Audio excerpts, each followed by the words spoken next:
Friends, welcome to Madurai to Malaysia cooking channel. இன்னைக்கு நம்ம வந்து ஒரு பழங்காலத்து ரெசிபி தான் பார்க்க போறோம். இது எங்க பாட்டியோட ரெசிபி. என்னன்னு பாத்தீங்கன்னா சிமிலி உருண்டை. இது வந்து இப்போ கேழ்வரகு உருண்டைன்னு சொல்லலாம். இதுக்கு வந்து பாத்தீங்கன்னா கேழ்வரகு, பச்சரிசி, எள்ளு இந்த மாதிரி ரொம்ப சத்தான ஐட்டம் தான் நம்ம சேர்க்க போறோம். கேழ்வரகு வந்து உடம்புக்கு ரொம்ப நல்லது. அதே மாதிரி எள்ளு பாத்தீங்கன்னா நல்லா ரத்த விருத்தி கொடுக்கக்கூடியது. ஸோ இந்த இன்கிரியன்ஸ் வச்சு இன்னைக்கு நம்ம ஒரு பழங்காலத்து ஸ்வீட் பண்ணலாம். வாங்க, அதுக்கு என்ன தேவைன்றதை நான் காட்டுறேன். இப்போ இந்த உருண்டைக்கு பார்த்தீங்கன்னா நான் இந்த கப்பில் ஒரு கப் அளவுக்கு கேழ்வரகு மாவு எடுத்திருக்கேன். அதே கப்பில் பார்த்தீங்கன்னா பச்சரிசி, இது வந்து வீட்டில் அரைச்சது. இது நான் நார்மலாக காய வச்சு அரைச்ச மாவு தான்.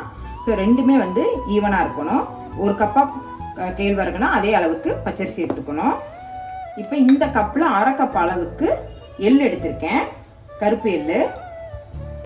இப்போ இந்த கப்பில் வந்து நான் மாவு எடுத்ததுனால இதே கப்புக்கு 2 கப் அளவுக்கு வெல்லம் பொடிச்சு எடுத்திருக்கேன்.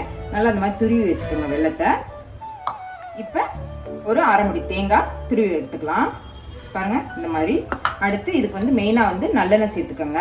அதுதான் வந்து ரொம்ப வாசமாக இருக்கும் இந்த உருண்டை. இதை எப்படி செய்யலாம்னு பார்க்கலாமா? கேப்ப மாவு, அரிசி மாவு, இதுக்கு தேவையான அளவு உப்பு. இப்போ இது எல்லாத்தையும் போட்டு நம்ம சும்மா லைட்டாக வெதுவெதுப்பான தண்ணியில் பெதறி ஒரு 10 நிமிஷம் இதை அப்படியே ரெஸ்ட் கொடுத்துடணும். கொஞ்சம் அமுக்கி ஊற வச்சிட்டோம்னா இந்த புட்டு ரொம்ப சாஃப்டாக இருக்கும்.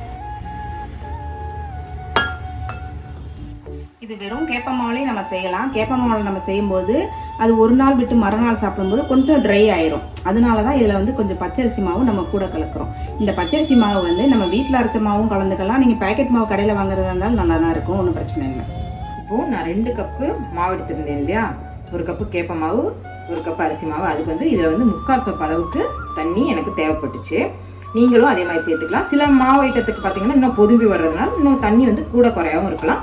அதை நீங்கள் கொஞ்சம் பார்த்து பக்குவமாக இது பண்ணிக்கிங்க. இந்த மாதிரி வெது வெதுப்பான தண்ணி ஊற்றி பார்த்தீங்கன்னா இப்படி பிடிச்சி விட்டு இது பண்ணால் புட்டு மாதிரி உதறணும். இதுதான் பக்குவம். இதை நம்ம இப்போ ரெடி பண்ணியாச்சு. இதை வந்து ஒரு 15 மினிட்ஸ் வந்து ரெஸ்ட்டு கொடுத்துக்கலாம். இப்போ இது ரெஸ்ட் ஆகட்டும். அதுக்கடையில் நம்ம வந்து வெல்லத்தையும் எள்ளையும் நல்லா ரெடி பண்ணி எடுத்துக்கலாமா? நல்லா எள்ளு வந்து பொரியிற அளவுக்கு நம்ம வறுத்துக்கிறணும். எள்ளு வந்து கருக விடாமல் கொஞ்சம் சிம்லேயே வச்சு நல்லா பொரியிற அளவுக்கு வறுத்துக்கிறணும். இது நல்லா பாருங்க, எள்ளு வந்து நல்லா ஒன்றுனா வெடிக்க ஆரம்பிச்சிருச்சு. இதுதான் சரியான பக்குவம். இந்த நேரத்தில் நம்ம இதை கொஞ்சம் நேரம் இப்படி ஆற விட்டுறணும். இதை நம்ம மிக்சியில் போட்டு பொடி பண்ண போகிறோம். அதனால் கொஞ்சம் நேரம் ஆறுனதுக்கப்புறம் தான் பொடி பண்ணணும். எள்ளு வந்து சூடாக இருக்கும்போது பொடி பண்ணால் அதில் இருக்க எண்ணெயெல்லாம் வெளியேறிடும். அதனால் சூடு நல்லா ஆறுனதுக்கப்புறம் அதை நுணுக்கிக்கிறணும். பாருங்கள், இப்போ வறுத்த எள்ளை வந்து நான் இந்த மாதிரி பொடி பண்ணி எடுத்துக்கிட்டேன் மிக்சியில் போட்டு. வெல்லத்தையும் நம்ம ஆல்ரெடி பொடிச்சாச்சு. ஆனால் இது ரெண்டுமே இப்போ நல்லா மிக்ஸ் ஆகணும். ஸோ மறுபடியும் இதை வந்து நம்ம நல்லா கலந்து விட்டுட்டு மிக்சியில் போட்டு ஒரு பல்ஸ் மூடு கொடுத்து எடுக்க போகிறோம். அப்போனா தான் வந்து வெல்லமும் எள்ளும் நல்லா ஒன்றா சேர்ந்து வரும்.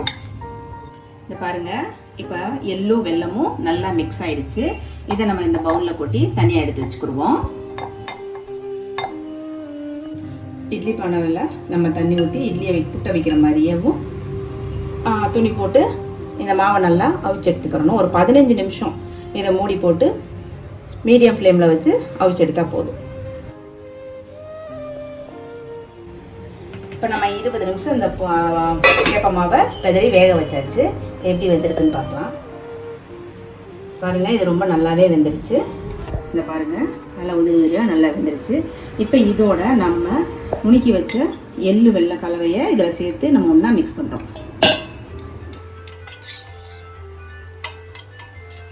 பாருங்கள், இப்போ வந்து நம்ம மாவு, அந்த பொடிச்சு வச்ச வெல்லம், எள்ளு எல்லாத்தையும் ஒன்றா பதறியாச்சு. இது பார்க்குறீங்கன்னா உங்களுக்கு புட்டு மாதிரி தான் தெரியும். நீங்கள் புட்டா வந்து இப்படி சாப்பிட்னாலும் சாப்பிட்லாம்.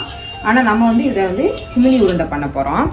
இது வந்து பார்த்திங்கன்னா சிமிலி உருண்டையில் வந்து வேர்க்கடலை சேர்ப்பாங்க. நாங்கள் அதுக்கு பதிலாக தான் எள்ளு சேர்த்துருக்கோம், இன்னும் சத்து அதிகம்னு. எங்கள் பாட்டி வந்து எங்களுக்கு அப்படி தான் சொல்லி கொடுத்தாங்க. அந்த காலத்தில் இந்த சிமிலி உருண்டைக்கு வந்து நல்ல உரலுக்கல் இருக்குல்லையா, அதில் போட்டு இந்த உலக்கையை வச்சு இடிப்பாங்க. அது இடிக்கும் போது அவ்வளோ வாசமாக இருக்கும். இப்போ வந்து அதெல்லாம் கிடையாது. ஸோ நம்ம அது வந்து என்ன பண்ண போகிறோம்னா மிக்சியில் போட்டு ஒரு பல்ஸ் மூடு கொடுத்து எடுக்க போகிறோம். அப்போ தான் உங்களுக்கு உருண்டை பிடிச்சி வைக்கிறதுக்கு அந்த பக்குவம் வரும். இல்லை எங்களுக்கு அந்த மாதிரி வேணாம்னா நீங்கள் இப்படியே கூட சாப்பிட்லாம். உருண்டை பிடிச்சி வச்சிங்க அப்படின்னா ஒரு 2-3 நாளைக்கு அது படுக்கு தாங்கும். இப்போ நம்ம மிக்சியில் போட்டு எடுத்தாச்சு. இதில் வந்து இப்போ நம்ம என்ன பண்ண போகிறோம்னா தேங்காய், நம்ம துருவின தேங்காயை இதில் சேர்த்துடுறோம். அதுக்கப்புறம் நம்ம கொஞ்சமாக ஒரு 2 டேபிள் ஸ்பூன் நல்லெண்ணெய் ஊற்றினா போதும். எண்ணெய் வந்து ஒரு டேஸ்ட்டுக்காக தான்.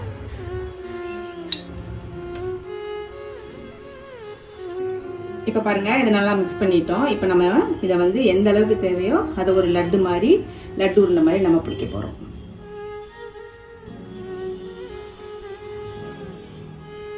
இப்போ நம்ம எல்லா உருண்டைகளையும் பிடிச்சி வச்சாச்சு. பாருங்கள், ரொம்ப எம்மையாக இருக்கும், பார்க்குறதுக்கு எவ்வளோ அழகாக இருக்குது பாருங்கள். இது வந்து குழந்தைங்களுக்கு நீங்கள் தாராளமாக கொடுக்கலாம். இதில் எள்ளு, வெல்லம், பச்சரிசி, கேப்பெல்லாம் சேர்ந்துருக்கனால ரொம்ப சத்தான உருண்டை. குழந்தைங்க டெய்லி இது ஒரு உருண்டை சாப்பிட்டாலும் போதும். இதை வந்து நீங்கள் 3 days வந்து ஃப்ரிட்ஜில் ஸ்டோர் பண்ணி வச்சா அது பாட்டுக்கு இருக்கும். இதை வந்து செஞ்சு பாருங்கள் வீட்டில். கண்டிப்பாக இனிப்பு வந்து உங்களுக்கு தேவையான அளவு கூட போட்டுக்கலாம். நீங்கள் இந்த வீடியோ பிடிச்சிருந்துச்சுன்னா கண்டிப்பாக லைக் பண்ணுங்கள், நம்ம சேனலை சப்ஸ்கிரைப் பண்ணுங்கள். நீங்களும் வீட்டில் ட்ரை பண்ணி பாருங்கள். அடுத்து நான் உங்களை சூப்பரான ரெசிபியில் சந்திக்கிறேன். பாய்.